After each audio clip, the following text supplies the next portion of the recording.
at least it was in the right color. Yes. A lot of red in this movie. So, complicating matters is the fact that Ray finds his character. Again, he's looking into a few of these things. He exposes corruption. He exposes that Adeyemi had a relationship. And that kind of means, we don't need that in the papacy. He fathered a child with a nun Yeah. that he thought was never going to leave Nigeria. And because this is a very political movie and becoming Pope is a very political thing, somebody tries to do damage to his candidacy for Pope by bringing her there so she can, telenovela style, go, but we had a child out of wedlock. You can't be Pope. I is Mia! Except that she's Nigerian. Yeah. That was about as racially sensitive as everything else in this movie, including making the Italian the racist. Keep going. Whoever wrote this agreed with the assessment that was given by Guy Pearce's character in The Brutalist of the Italians. I will not repeat what he said, but... Okay. But again, this is slightly complicated by Lawrence, Ray Fiennes' character, giving the homily at the beginning of the conclave and kind of turning a few heads with some of the stuff he says. And a few people starting to kind of get behind, like, you know what? He's actually kind of looking out for the church here. Maybe he is the right guy to become Pope. And there's also a previously unknown cardinal, Benitez, if memory serves, who was made a cardinal in secret by the late Pope and given the Archdiocese of Kabul, Afghanistan, which I think was the Pope trying to kill him. That would make more sense. Sure. And this, soft-spoken Mexican fellow who is clearly our Jesus stand-in, because this is what we're doing here. And things actually start going Lawrence's way. The more people drop out. Stanley Tucci, character is Aldo Bellini. He can't really gain traction. He has all the liberal votes, but he can't gain traction outside of that because subtlety is not a thing. And he's only concerned with stopping the evil Italian Trump. Sorry, I shouldn't. I'll save it for later. But again, things start going Lawrence's way. Few of the others start dropping out for the aforementioned reasons. And the fact that he's kind of been steering everything and doing a decent job of guiding what's going on. He's presented as a very, he doesn't want the papacy. He's a unambitious figure by and large in a room full of very ambitious figures. And everyone kind of comes to the conclusion that, you know what? All things considered, he might be the best choice. And then right as he votes for himself, divine intervention happens in the form of Muslim suicide bombers in the Vatican. Can't stress enough how unlikely this is, because the Vatican is a profoundly secure, independent nation in the middle of Rome. You'd have better luck suicide bombing the White House. Probably. Yeah. But it happens, and in the aftermath of this terrorist attack, Tedesco gets up and gives his fiery "we have to make Catholicism great again" speech, and then Benitez goes, "But you know nothing of war. I have served my ministry in the Congo in the aftermath of civil war, and in Afghanistan, where if everyone actually knew that I was either Mexican or Catholic or both, they would kill me. And really, you've got to do better, Cardinals. You've got to step up." And then he flaps his wings and flies away. As a craft issue, the speech that Benitez gives at the end is better than Falcon's at the end of Falcon and the Winter Soldier, only because the writer has a slightly better handle on prose, not because it's actually better in substance. We're almost there. But this pointless promo, vague and only moderately optimistic, is enough to sway the College of Cardinals to vote for this guy, who they met literally 3 days ago. And you think, okay, we got here. And then Lawrence is informed that this guy was, there'd been some questions about some of his health earlier, because you do a little background on all the people who rise to the rank of cardinal, because the church has a public relations wing. And something comes like, no, he was going for treatment at some Swiss clinic. And Lawrence goes to him and goes, I need to know what this is about, buddy. And he goes, well, they were going to remove my uterus. And Ralph finds his fucking jaw goes through the floor. And so Benitez reveals that I am intersex.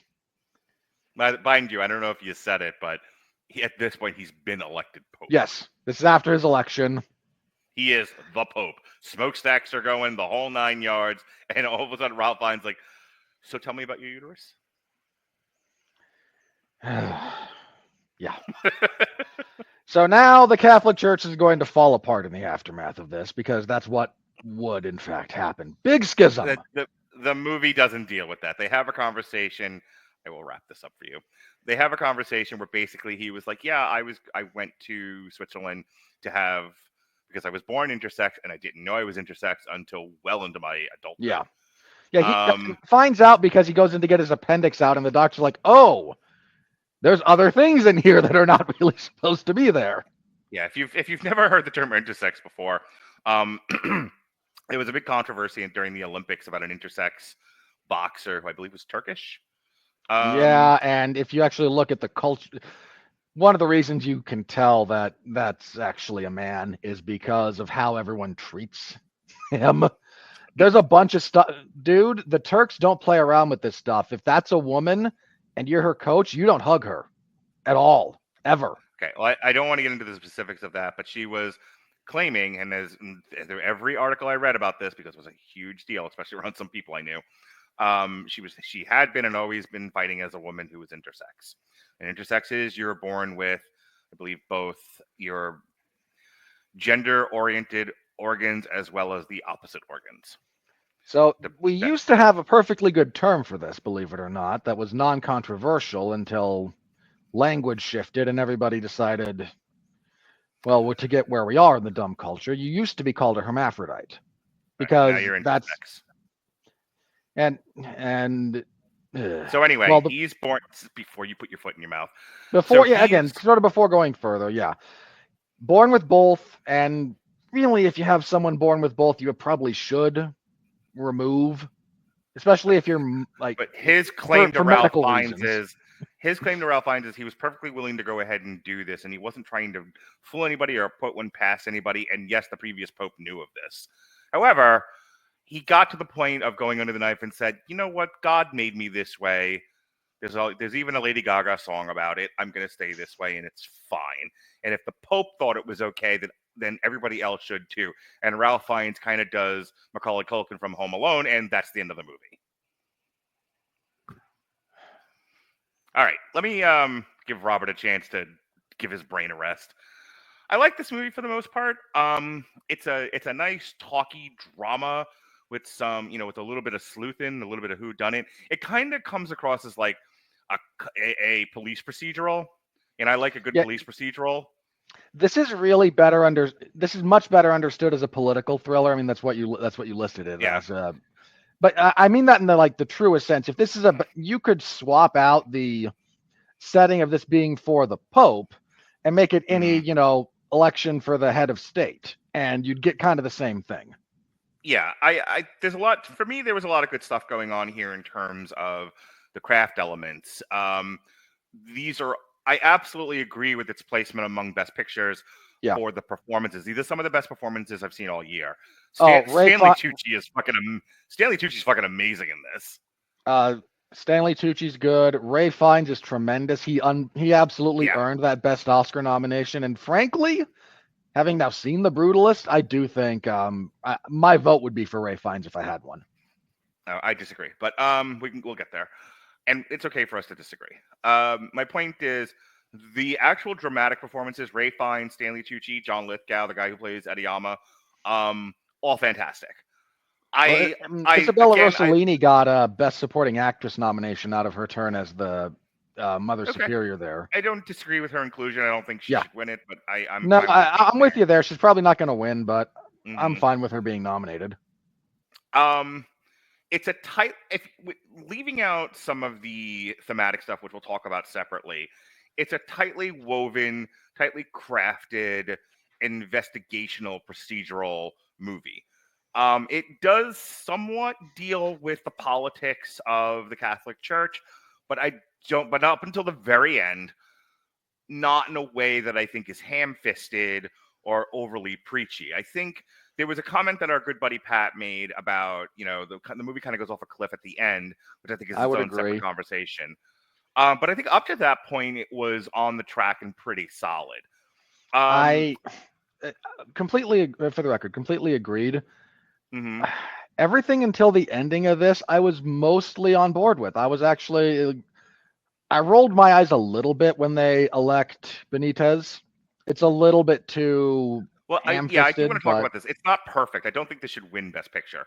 So no, it shouldn't. the best things about it are costuming. I mean, they really did capture. I mean, it's hard to say that because like normally you think of costuming, you think of something like Wicked, but like I think there's room in this world for accurate costuming, Yeah. and this film should transport you into the setting in which it takes place. I felt like I was at the Vatican.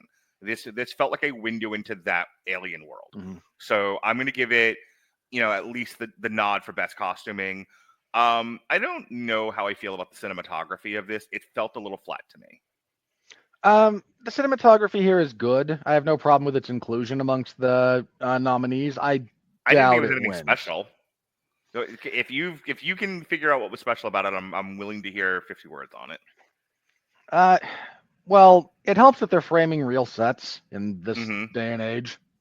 Sure. Like everything there is built. Everything there is clean and readable. There's some really nice shots of this is a testament to the cinematography. There's some really starkly impressive shots of just people walking. Like the art Yeah. direction of it is still, it kind of jumps off. Now that you say that, I would go with a nom for best set design. It won't win, but I would give it the nod. Yeah, again, I would have gone, again, there's a handful on the production side that this deserves nominations. Again, I think you're right. It's probably going to come up short on most of them. My The issue with go ahead, sir. Sorry. just another on the technical side. The score does a fair amount of heavy lifting in this, and I don't mean that as a negative. That's why films have score, but the score does a lot of work here, and that's to its credit that it carries the load effectively. So, without necessarily dipping my toe into the thematic stuff, one of my problems with this movie is some of the structure of the plot. Anything having to do with, I believe it's Benitez, anything having to do with Benitez and the Muslim bombing feels like it's out of left field. Like we don't know how to move we don't know how to move the narrative forward, so we'll create an incident that like again, if you're gonna do a suicide bombing, a conversation about there may be a suicide bombing happening here should have been somewhere in the narrative, and there isn't. There's Like, always I was watching it really early in the morning, and that happens, and I thought I was in a different movie. look, there's a degree to which it's just understood that there's always some like upheaval when a pope is elected. Mm-hmm. But we have an entire opening sequence wherein again, Ray Fiennes' character is the dean of the College of Cardinals. He actually occupies a fairly important position. He's not just a random cardinal. He should have been informed if there's like an increased threat level this time around. Like you can introduce that. Conversation about it would have been nice, so that when it happens, we can say, "Good, we fired Chekhov's gun." Not But now we get divine coming. Now what we get is divine intervention in the form of the Islamic jihadists. Yeah. The other thing is, like I said, I think if Benitez is the hero we need, not the one we deserve, that also should have been introduced earlier in the movie. It's not. The focus is on Ediyame. The focus is on Stanley Tucci's character. The focus is on John Lithgow, who is the villain of this thing. And then it just seems like, and out of left field comes Benitez. And I don't love that about... With one mediocre speech. Yeah. And suddenly he is the one. It's stupid. Yeah, I mean, it's not quite It's not like Mufasa's speech from Mufasa, the Lion King. Again, but because we're dealing with a better made know. movie with a writer who understands the prose better, but Mhm. functionally it's the same thing. Yeah, it's the reason why I like this movie. I think it's worth a watch. It's on Peacock. Give your brain some culture and sit and watch it. It's going to cost you nothing if you have Peacock already. But it's not perfect, and I don't think it deserves to win Best Picture. So, Win absolutely. Win no. This would be about like fourth on my list overall, give or take. right. It got a win for, I think I read it got a win for like best screenplay at the Golden Globes. And if you're talking about like an adaptation of someone's novel, sure, I'll go along with This that. But this might be but the it again because we're talking best adapted screenplay, so I'd have to look at mhm, what it's up against. mhm. But I could potentially get on board with that. All right.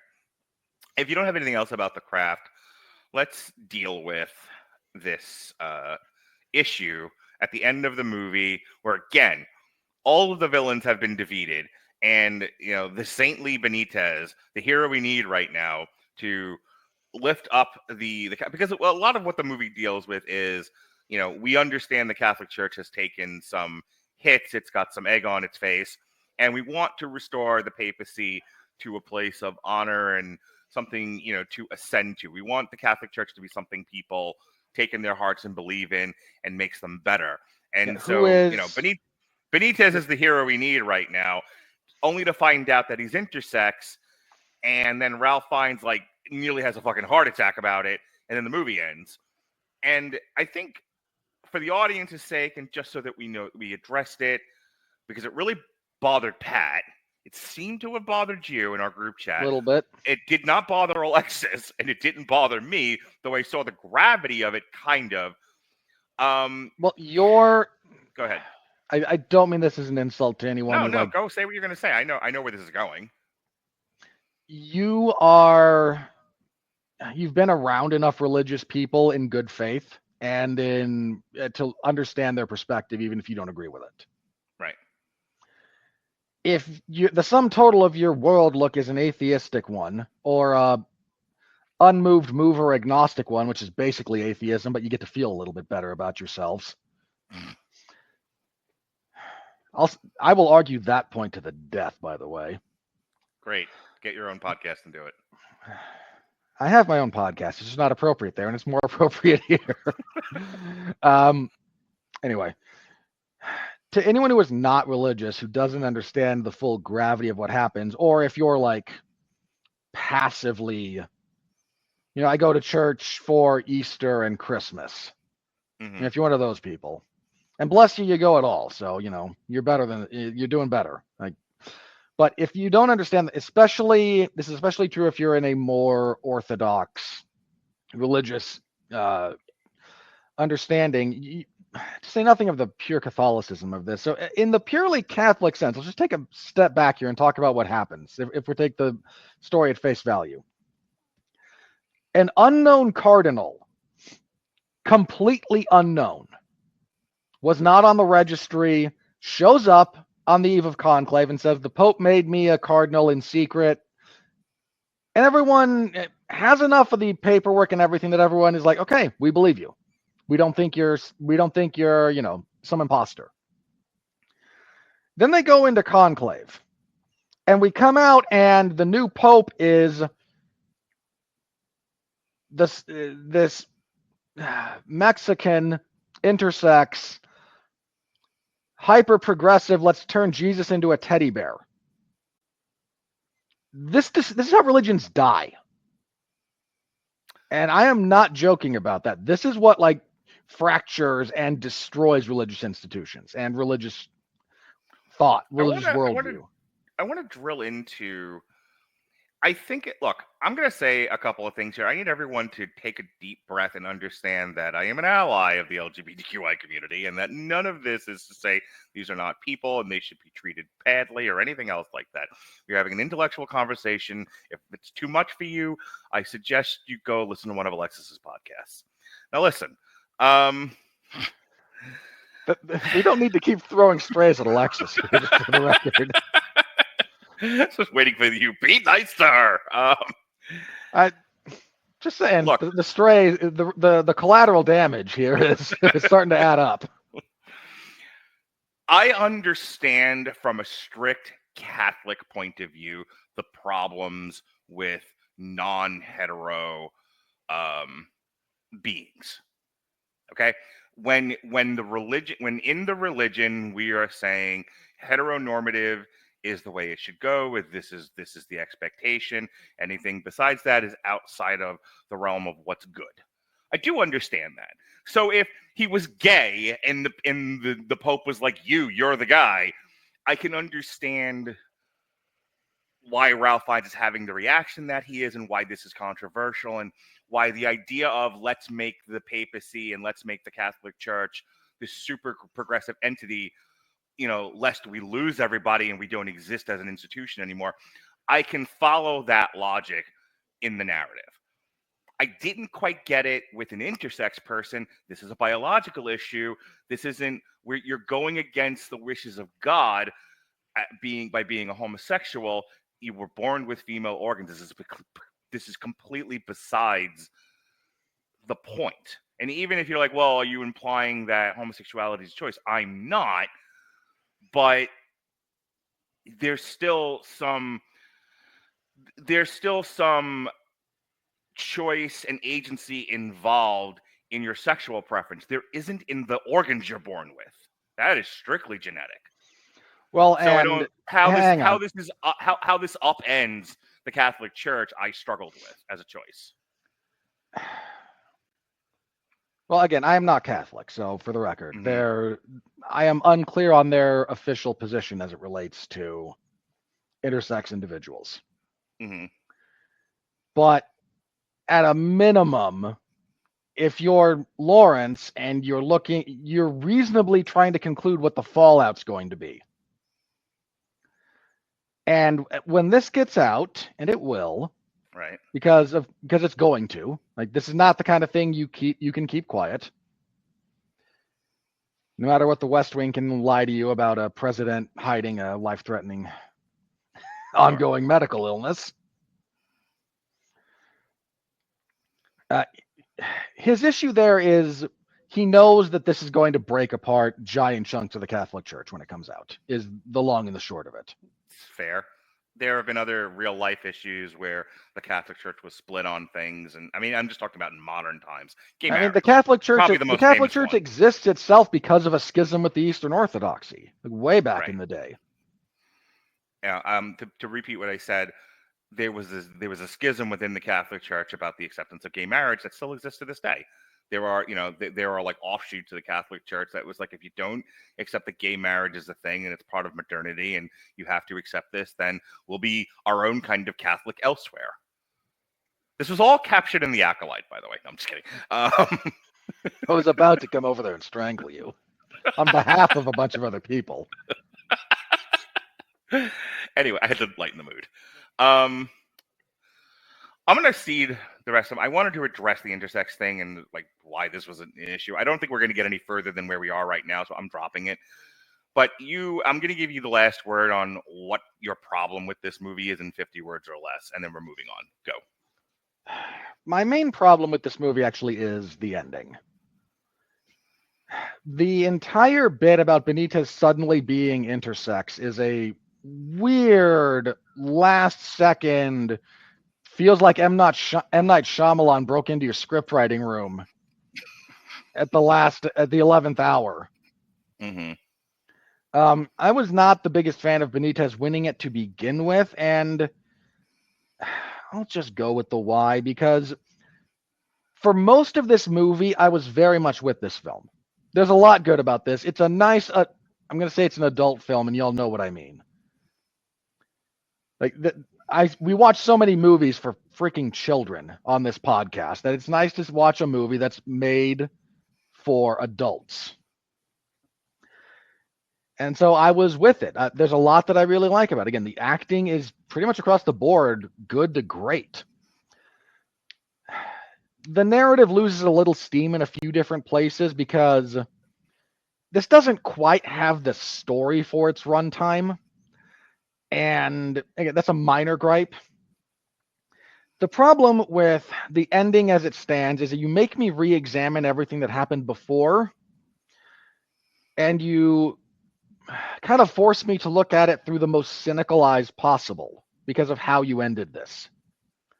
Because you ended this with the most, it's a charitable way to phrase this. You ended this with the most, I'm going to call it fan fiction element you possibly could. This is your self-insert, boy, wouldn't it be wonderful if. I don't know how the book goes, but I almost feel like what they wanted to do was a trans or gay pope. Yeah. And someone went, "Are you fucking kidding me?" And they were like, "Well, what if it's intersex?" Fine, coward. Well, believe it or not, intersex is actually a more interesting problem to have. It Because absolutely is, but I don't think I'm guessing and oh no, projecting. I completely this wasn't agree the with you. For author's the record, intent. Yeah, completely agree with you. They wanted a pope to be on, RuPaul's Drag Race, and there's an executive going, "I'll kill you all." No, you child. But again, because we end Now I'm it with curious. your, okay, go ahead and look that up if you're so inclined. But because you end this Yeah, with, again, borderline like self-insert, pie in the sky fan fiction,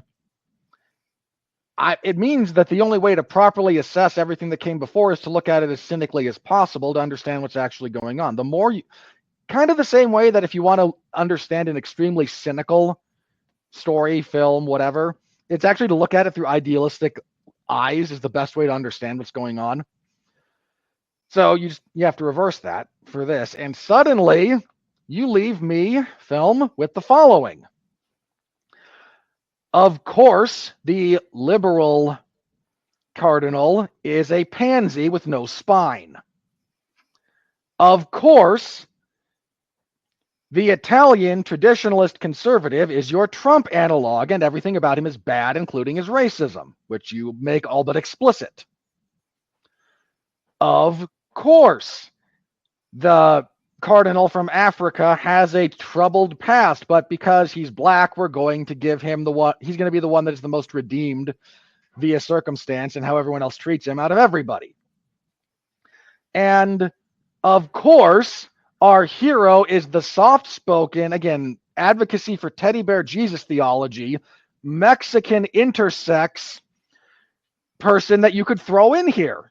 I can't look at this movie the same way once you get to the ending because it means you have to reevaluate it cynically to understand what's happened here and how everyone involved in the creation of this on an artistic level, on a story level, is just wish fulfilling how you want every system of power you encounter to go, because that's the only way you conceptualize and understand anything approximating religion is as a system of power you postmodernist hack. great. And it Postmodernist is, hack is nope. Stop. give me So 1 here's the second, because there's a ChatGPT nice said. thing I have to say about this with respect to this. Okay, make it quick. It is to the supreme credit and nuance of elements of this movie that a handful of characters are portrayed as genuinely being faithful and they're not made to look foolish about it. In the hands of lesser people, this would have been a comedy of errors better suited to the Marx Brothers. In Conclave by Robert Harris, which the movie is based on, the surprising twist is that the newly elected Pope, Cardinal Lomeli, discovers that the chosen Pope is biologically intersex. The character is referred to as Jacinta, but this revelation is handled subtly and with nuance. It is not explicitly framed in terms of being intersex, trans, or gay within the narrative, but rather as a secret that would be controversial in the context of the Church's traditionalist views. The novel leans more on thematic tension between personal identity and the institution rather than categorizing it with modern labels. And I want to read this also because I kind of doubled down and be like, yeah, but. The film adaptation directed by Edward Berger closely follows the novel's narrative.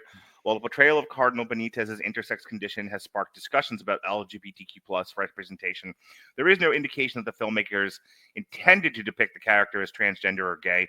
Instead, the focus remains on the broader themes of identity and acceptance within a traditionally conservative institution. In summary, neither the author nor the filmmaker specifically aimed to portray the Pope as transgender or gay. Their intention was to delve into the themes of identity and challenge established norms, than the church through the character's intersex condition, which I think it does moderately well. Your individual comfort level with it is your own thing.